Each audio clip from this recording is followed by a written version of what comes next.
Poets and Writers, I'm Kay Spivey, and I have finally gotten around to reading Any Way the Wind Blows by Rainbow Rowell. And so I thought maybe we could do a review of that today. Get yourself some adult beverages. Let's just go into my thoughts on this series, shall we?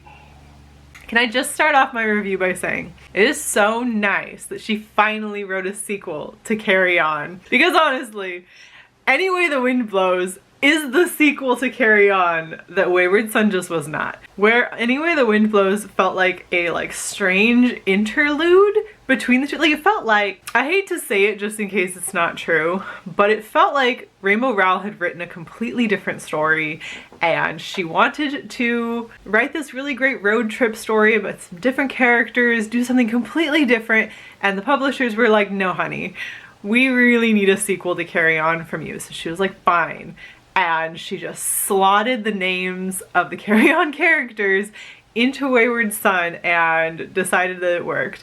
That's what it felt like. It felt like it's like the beach episode of this series. Like, it's such a filler episode. Not much happens, okay? The things that we carry on from Carry On into Any Way the Wind Blows, Wayward Son didn't wrap up any plot points at all. I did a whole video on that, but it didn't wrap up any of the leftover plot points from Carry On that had just been like left to linger. Whereas Any Way the Wind Blows then took those plot points and did wrap them up. Things like, well, I'm gonna just go full spoilers. Here's your warning right now. If you didn't want any spoilers for this wasn't the video for you. The drinking this is not wine or rosé. This is a Mike's Hard Lemonade, but I thought it'd be classier in a glass. We're not drinking today to rant about this, to not have spoilers. So basically, when Carry On ended, we all knew Lucy and the mage were Simon's parents, right? Like, that wasn't just me. Like, that was very clear. Lucy was definitely his mom, definitely the ghost he talked to that called him the Rosebud Boy. Like, that was all very, very clear. We knew Lucy was his mom. We knew Lucy had been with the mage. We knew that the mage was his dad. That was all perfectly clear in Carry On to me. Crystal clear, but it wasn't wrapped up. We didn't really know what happened to Lucy. All of that was just left over. And then Wayward Son comes along and is like, Lucy who? Just skipped over any existing plot points. Failed to wrap up their own plot points. It was a totally different story. Okay, the things that we took from Wayward Son with us into Any Way the Wind Blows aren't that many. So Penny's no longer with Micah. Baz has learned to control his teeth some. Simon's gotten used to his wings some, and we pick up a new friend. And am I missing anything? Was there anything else we carried with us? Like, that's it. That's what happened. So if you didn't want to read Wayward Son and you're trying to get into Any Way the Wind Blows, Shepard's the only thing you need to know about. He's a normal, he knows all about the magical world, he's coming back with them to England from America. They had a road trip in America. For why? I don't know. So that there could be some angst and Simon and Baz could like not really have a relationship. I don't know. If she intended that to be the sequel, she did it wrong. But Any Way the Wind Blows feels like the sequel we were waiting for. Like, it wraps up the plot points with Lucy. It takes its damn sweet time getting there. It wraps up the plot points with Eb. It wraps up Agatha's story. And to be fair, Agatha was really, really cool in Wayward Son. Like, there were cool parts to Wayward Son. It wasn't a sequel. It was very much a filler episode. It was such a filler episode. And like, if you're reading it like that, it's probably fine, but reading it as a sequel, it sucked. I hated it. Like, I was so mad. I made a whole video about it. I know people will be like, oh, it's not like well written. We're not talking about it being well written. We're talking about being a satisfying series, okay? And I feel like in this genre, that's more important. When we're talking about YA series, it is more important to have a satisfying story with satisfying character arcs than it is to like have beautiful line level prose. And there are plenty of YA authors who can handle both things, but you don't have to. And I know that's not really what Rainbow Rowell's strong point is. She's created this really rich, interesting breakdown world of like the Harry Potter series. Like, she's reimagined a Harry Potter series from a completely different like take on it. Like, completely different. Like, you shouldn't necessarily compare them, and yet they have the same root. Like, one would not have existed without the other. She's done such a more interesting job with the way that they're dealing with things. Like, man, she goes into post-traumatic stress in Any Way the Wind Blows. We deal with Eb's death. Okay, we were getting back into things that we actually like covered. Eb's death and the goats and all of that, that becomes a thing.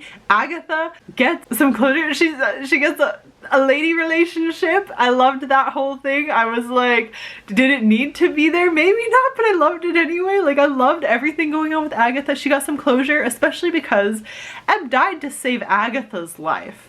Eb died defending, you know, the school, defending Simon, defending everything, but she died specifically to protect Agatha. And so Agatha gets the chance to pay that back in a meaningful way in Any Way the Wind Blows. That was very satisfying. And she got to kiss a girl. Fantastic. All around. Great. The other thing about Any Way the Wind Blows is, let's be honest, if you're like me and you went into Carry On as like, let's have some dreary fan fiction, let's go for it. Like, that's all you came in looking for. Wayward Son came out and you're like, we're gonna will they won't they break up? Like, without even having explored their relationship. Rainbow Rowell clearly listened to the fans. She had a plot point and then she was like, but I have to listen to the fans as well. And she listened to the criticisms. She's like, let me just address these point by point. Let's go through all the criticisms and let's just take care of those. Is that a good thing for an author to do? I don't know, but it was very satisfying to read. But basically, they discuss Simon's bisexuality or lack thereof, his like levels of attraction. They go into all of that finally. And, you know, I thought, you know, she's been listening to the fans. And they also, there's a lot of sex. There's not necessarily like there's a lot of sex. There's a lot of sexy times. There's a lot of boys who have different types of PTSD stemming from different issues in their lives, figuring out how to communicate physically with one another. How to communicate in general, but how to communicate physically. And if you're there for that, there's a lot of it.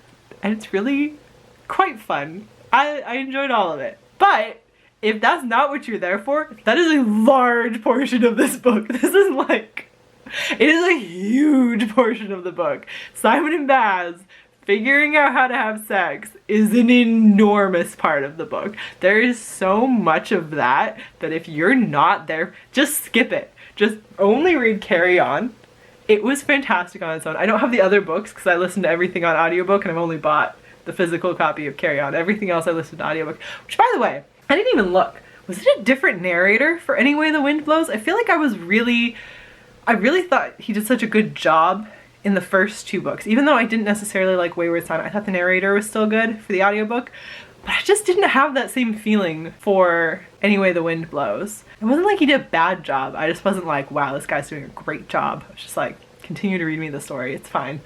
I'm here for the characters. I didn't even check. I wonder if it is a different guy. Anyway, yeah. The sexy time, I could see how that would detract for some people from the story. I could see how it would make a lot of people really happy too. So there's some of that. There's actually relationships is really what we go over, which is Rainbow Rowell's strong point. Like, of course we should go deeper into the relationships. That's what she's good at.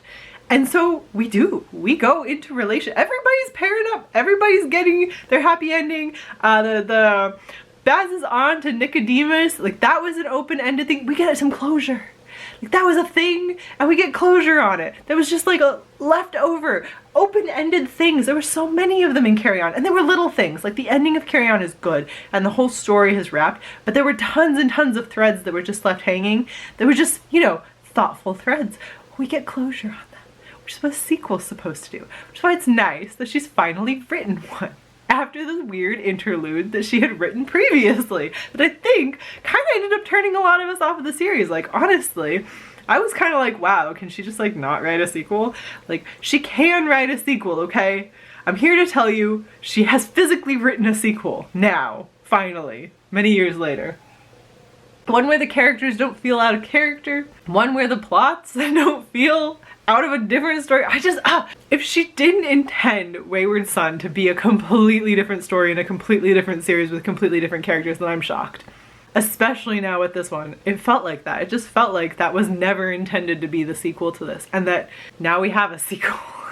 that she maybe never intended to write, but that I appreciate her finally giving us. I really enjoyed Any Way the Wind Blows. Again, it really, I needed the closure. I needed what I went into Wayward Son looking for, which was getting to experience the relationship that Carry On had just begun to touch on between Baz and Simon, getting to know the characters better, getting to know Penny better because I adore her, getting to know the magic system more deeply, getting to tie in the loose ends with especially Lucy. That was like my biggest thing, that Wayward Son like forgot her drove me insane. Getting closure with Eb was such a big deal. Simon actually dealing with his PTSD, which he had begun to do at the end of Carry On, and they just forgot about for Wayward Son. They were just like, he just didn't deal with it. He'll just have that now. And you're like, great, that's not healthy, that's not good.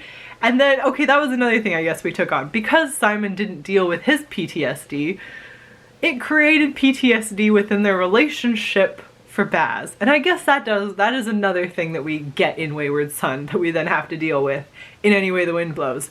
We deal with that as well. Any Way the Wind Blows is the sequel we were missing. Can I do this with my hand a million more times? And so I feel kind of similar to how I think my review for The Savior Sister went.